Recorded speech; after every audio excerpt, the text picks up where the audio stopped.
아멘. 모든 영광 하나님께 올려드립니다. 하나님의 영광이 우리 가운데 넘쳐나는 줄로 믿습니다. 인간이 살아가는데 시간과 공간을 배제하고는 결코 살 수가 없습니다. 시간 안에 살고 또한 공간 속에 사는 것이 인생입니다. 인도의 한 노인이 분주함 가운데 늘 바쁘게 사는 백인 사업가에게 이런 이야기를 했습니다. 당신은 시계를 가지고 있지만 우리에게는 시간이 있습니다. 오늘 우리의 삶 가운데 시간이 시계를 통하여서 가는 것 같지만 실제로 하나님께서 우리에게 시간을 주셨을 뿐만 아니라 우리가 지탱해 나아가는 그 삶의 공간을 주셨습니다. 여러분, 성경에는 세월을 아껴라, 때가 악하니라 라고 말씀합니다. 이는 우리에게 주어진 시간을 하나님께서 기뻐하시는 대로 사용하기를 원하시는 하나님의 음성으로 들려집니다. 이 사실을 우리가 받아들이는 것이 신앙이요 믿음의 삶이라고 할 수 있을 것입니다. 어린이는 어린이답게, 청소년은 청소년답게, 청년은 청년답게, 어른은 어른스럽게 살아가는 그 삶을 하나님께서 기뻐하신다라고 믿습니다. 우리에게 주어진 시간을 어떻게 무엇에다가 초점을 맞추고 집중하느냐에 따라서 우리의 삶의 질은 분명히 달라집니다. 주어진 때를 놓치게 되면 아쉬움이 크고 또한 후회가 막심합니다. 중요한 것은 하나님의 시간표에 내 자신을 맞추어 드리는 삶이 가장 행복한 삶입니다. 그것이 어떻게 가능할까요? 바로 믿음으로 주님을 바라보며 주님과 함께 동행하는 삶이 가능합니다. 시간뿐만 아니라 우리에게 공간이 늘 필요하지요. 곰곰이 생각해 보면 일평생 동안 내 자신이 밟고 사는 땅, 그 공간은 그리 넓지 않습니다. 그럼에도 불구하고 한 번도 밟아보지 않은 땅일지라도 없어서는 살 수가 없습니다. 꼭 내가 차지하는 공간만이 필요한 것이 아니라 늘 여분이 있어야만 내가 설 땅이 있는 법입니다. 내가 차지하는 땅을 지지해주는 땅은 더 넓고 광대합니다. 그 나머지 땅뿐만 아니라 온 땅을 지지해주는 분이 계십니다. 그분은 바로 하나님 여호와이십니다. 그분에게 바로 모든 영광과 찬송과 존귀를 올려드려야 마땅합니다. 하나님은 언제 어디서나 우리 가운데 함께 하십니다.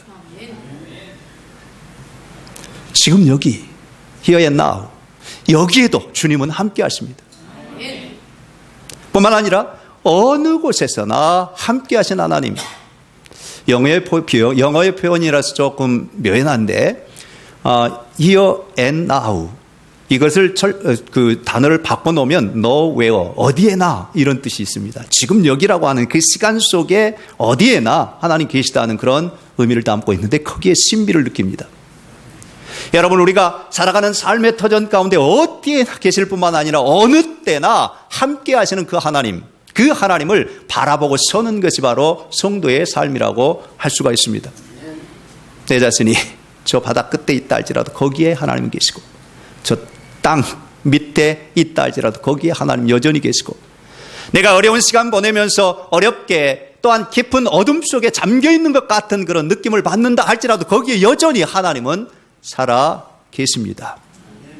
그래서 시인은 내가 사망의 음침한 골짜기를 다닐지라도 해를 두려워하지 않은 것은 주께서 나와 함께 하심이라 이렇게 고백합니다. 노래합니다. 주의 지팡이와 막대기가 날 언제나 안위해 주시고 붙들어 주시고 인도해 주시고 이끌어 주시고 역사해 주신다 하는 그런 믿음으로 사는 것이 바로 오늘 저와 여러분의 삶이 되어야 할 줄로 믿습니다. 옛 어른들은 여전히 그렇게 기도했죠.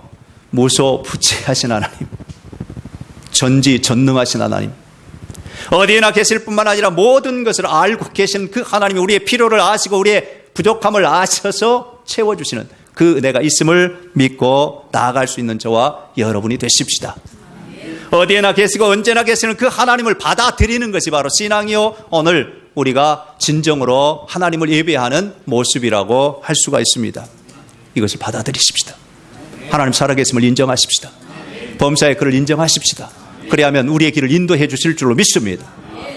율법의 최고수라고 여기고 거의 완벽하게 스스로 생각했던 바리새파 사람들이 이것을 받아들이지 않았습니다. 아니 살아계셔서 육신으로 우리에게 다가오신 예수 그리스도 그분을 받아들이지 않았습니다. 오히려 모함하고 또한 웅덩이를 파고 올무를 파서 그곳에 빠져 넘어지도록 책을 잡는 일이 바리새인들의 일이었습니다. 그들이 예수님에게 찾아와서 오늘 말씀 속에 보면 하나님의 나라가 언제쯤 임하겠습니까? 묻습니다. 또 어디에 있습니까? 하는 질문도 마찬가지입니다. 어찌 보면 근본적인 질문이죠. 오늘 우리도 여전히 할 수 있는 질문이죠. 하나님 어디 계시지? 하나님 지금 내가 이렇게 어려움 겪는데 하나님 어디에 계시나요? 지금 왜 나에게 느껴지지 않나요? 라고 질문할 수 있는 그런 모습이 오늘 우리에게도 여전히 있을 수 있습니다.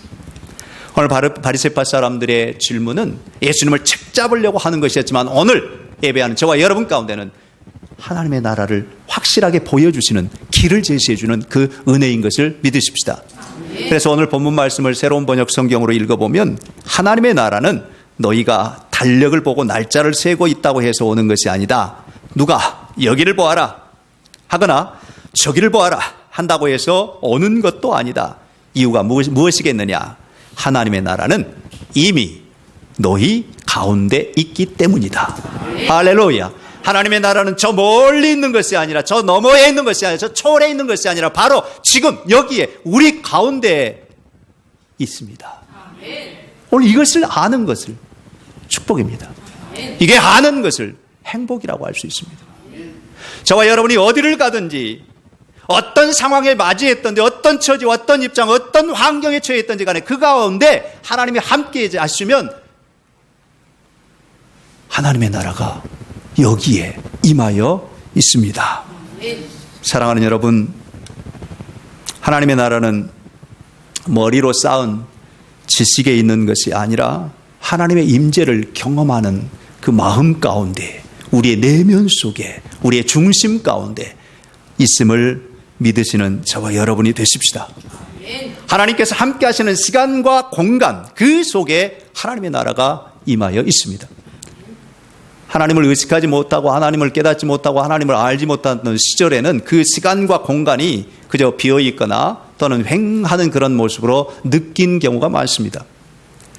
우리의 선조들, 우리의 조상들은 하나님을 알지 못했을 때 천당이라고 하는 개념을 가지고 있었습니다. 천당. 그것은 구천이라고 여기면서 사람이 죽으면 혼백이 떠나 그 구천을 배회하고 돌다가 사람에게 들어가면 그것이 귀신이 되어 사람을 괴롭힌다고 생각을 했습니다. 불교에서나 유교에서나 또한 무속신앙에서 그런 생각들을 많이 했죠. 구천을 떠돌고 있는 그 혼백, 그것이 사람에게 들어오면 귀신이 된다고. 그래서 그것 때문에 괴로워하는 그 사람에게 무당은 찾아가서 구슬해서 그 귀신을 달래줘야 한다라고 했던 게 우리 선조들의 입장이었습니다. 그때까지만 해도 예수님을 알지 못했기 때문에, 아니 하나님의 나라가 임하여 있지 않기 때문에, 그 시간과 공간 속에 하나님께서 함께하지 않기 때문에 그런 속에서 두려움으로 떨고 있었을 때가 있었습니다. 그래서 부모님들은 그랬었잖아요. 이사를 가면 어느 곳에도 못을 제대로 박지 못했어요. 귀신이 두려워서. 그리고 매일 아침에 물을 떠놓고 비나이다를 했어야만 했습니다. 그러니까 하나님의 나라가 임하지 않았기 때문에. 그러나 지금 저와 여러분 가운데는 예수 그리스도가 이 땅에 오셔서 우리 중심에 계심으로 이미 하나님의 나라가 임하였기에 귀신에 대한 두려움이 없고 오히려 귀신이 우리를 두려워하는 그런 모습 속에 살아간다는 사실을 기억하십시다. 왜요? 하나님의 나라는 자유가 있기 때문에, 하나님의 나라는 해방이 있기 때문에, 하나님의 나라는 진리 가운데 있기 때문에. 그러므로 진리가 우리를 자유케 하고 성령의 법이 죄와 사망의 법에서 우리를 해방시켜 주셨습니다. 할렐루야. 이 은혜가 오늘 예배하는 저와 여러분 가운데 있어지기를 주님의 이름으로 축복합니다. 하나님의 나라는 먹고 마시고 육신적인 즐거움으로 취하는 것이 아니라 성령 안에서 위로부터 주시는 하나님의 의와 또한 위로부터 주시는 하나님의 평강과 또한 내 안에서부터 솟아나는 기쁨, 곧 희락이라고 성경은 선포합니다. 오늘 여러분들 가운데 혹여라도 불안한 마음과 초조한 마음과 걱정과 근심과 염려와 두려움과 무서움이 있다면 빛 대신 우리 주님을 모셔드리십시다. 그곳에 하나님의 나라가 이루어지고 하나님께 주시는 평안이 충만하게 넘쳐날 줄로 믿습니다. 주 예수 그리스도를 믿는 여러분, 이제 모든 두려움은 사라졌습니다. 어떤 시간을 만나도 어디에 머물러 있어도 하나님께 주시는 평안과 기쁨이 여러분 가운데 충만하게 임할 줄로 믿습니다. 지금 여기에 하나님의 나라가 임하여 있기 때문입니다. 견딜 수 없는 불시험을 만났다고 하더라도 괴로울 것이 아닙니다. 지금 그곳에 하나님의 나라가 임하여 있기 때문입니다. 이제 우리가 그 하나님의 나라를 여행하십시다. 그 하나님의 나라는 밖에서 찾는 것이 아니라 안에서 찾음으로 내 안에서 주님 예수 그리스도와 함께 누리는 평안과 복을 누릴 수 있는 그런 은혜가 있어지기를 주님의 이름으로 축복합니다. 무더위 속에 많은 사람들이 여행을 떠납니다. 밖으로 나갑니다. 그러나 우리 믿음의 사람에게는 여행을 떠나도 한 곳을 더 들려야 합니다. 그곳은 내 안을 들여다보는 거예요. 혹시 내 안에 불안이 있고 초조가 있고 염려가 있고 근심이 있다면 그것이 무엇인가 정체를 한번 살펴볼 필요가 있습니다. 두려움은 하나님이 주는 것이 아닙니다. 하나님은 평화를 주십니다. 여러분 혹시 두려움이 있다면 곧 내 안에서 나가기를 기도하십시오. 어떻게 해요? 주님을 모셔드리면, 주님을 받아들이면 그분이 내게 빛으로 환하게 비춤으로 하나님의 영광이 가득함으로 모든 어두움들은 사라지게 될 줄로 믿습니다. 그런 믿음이 오늘 예배하는 여러분들 가운데 있어지기를 주님의 이름으로 축복합니다. 비서를 떠나는 많은 사람들과 아니 우리들도 어디를 가든지 내 자신을 돌아보면서 내 안에 누가 계신가? 내 안에 예수님이 계신가? 내 안에 빛 대신 주님이 계신가? 내 안에 진리이신 주님이 계신가?를 점검해 보면서 주님과 함께 동행하는 그 은혜가 여러분들 가운데 있어지기를 주님의 이름으로 축복합니다. 8월 첫 주일 맞이하면서 저는 8월 한 달 동안 우리 성도님들과 함께 생각하고 묵상해 보고 싶은 구절이 있습니다. 인내하는 사람만이 익은 곡식을 수확한다. 마치 떼약볕에서 땀 흘려 일하는 농부가 오래 참아 기다림으로 추수하는 기쁨을 누림과 같이 오늘 우리 성일의 식구들 모두가 다 인내를 배우는 그런 은혜가 있기를 간절히 바랍니다. 인내하는 사람만이 익은 곡식을 수확한다. 아프리카의 격언입니다. 사랑하는 여러분, 믿음은 기다림입니다. 기도 또한 기다림입니다. 기다림은 언제나 인내를 필요로 합니다. 오늘 예수 그리스도께서 우리에게 생명을 주시기 위해서 그 십자가의 고난, 십자가의 아픔, 십자가의 쓰라림, 그것을 인내하셨습니다. 그것을 견뎌내셨습니다. 그래서 그 십자가 위에서 살을 찢기시고 그 피를 흘리심으로 만 인류에게 구원의 은총을 베풀어 주셨습니다. 오늘 8월 첫 주일 맞이하면서 우리가 성찬 맞이하는데 우리 주님 모셔드리는 것이 바로 기도입니다. 우리 주님 영접하고 우리 주님 환대하고 우리 주님 환영하는 그 모습 속에 우리가 나아갈 때 주님이 내 안에 계셔서 우리 안에 계셔서 하나님의 나라를 이루어간다는 사실을 확신하시면서 오늘 성찬을 맞이할 때 주님 8월 한 달도 나와 함께 주셔서 그래서 어떤 시련을 만나도 어떤 어려움을 만나도 어떤 시간 속에서나 어떤 공간 속에서 늘 주님과 동행하면서 하나님의 나라를 이루어가는 내 삶이 되게 하소서, 내 가정이 되게 하소서, 내 교회가 되게 하소서 하는 그런 기도함 속에 이 거룩한 성찬을 맞이하는 저와 여러분이 될 수 있기를 주님의 이름으로 축복합니다. 우리가 노래하는 것처럼 내 주 예수 모신 곳은 그 어디나 하나님 나라. 그 믿음으로 8월 한 달 승리하시기를 주님의 이름으로 축원합니다. 이제 우리 198장 찬송가